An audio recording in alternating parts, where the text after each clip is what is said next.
أعوذ بالله من الشيطان الرجيم بسم الله الرحمن الرحيم ذلك بأن الله لم يكن مغيرا نعمة أنعمها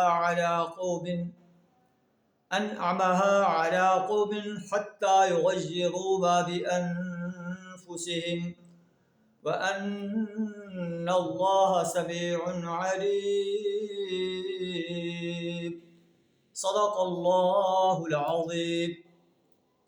سورہ انفال آیت نمبر 53 آپ کے سامنے تلاوت کی ہے، جس کا ترجمہ کچھ اس طرح ہے: ذَلِكَ بِأَنَّ اللَّهَ لَمْ يَكُن مُغَيِّرًا نِعْمَةً، یہ اللہ کا طریقہ ہے کہ اللہ کسی قوم کو جو اس نے نعمت عطا کی ہو اس وقت تک نہیں بدلتا، حَتَّى يُغَيِّرُوا مَا بِأَنفُسِهِمْ، جب تک کہ وہ قوم خود اپنے طرز عمل کو نہیں بدلتی۔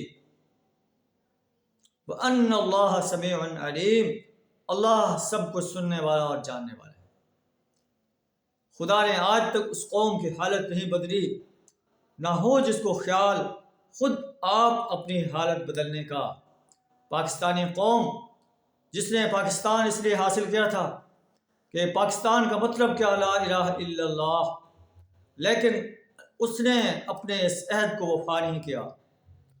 اگر وفا کرتی تو آج پاکستانی قوم دنیا کے نقشے پر ایک بلند قوم ہوتی، لیکن اس نے اپنی حالت کو نہیں بدلا، تو اللہ بھی اس کو بدلنے کے لیے، اللہ بھی اس کو کیوں بدلے؟ اللہ سے دعا کر ہمیں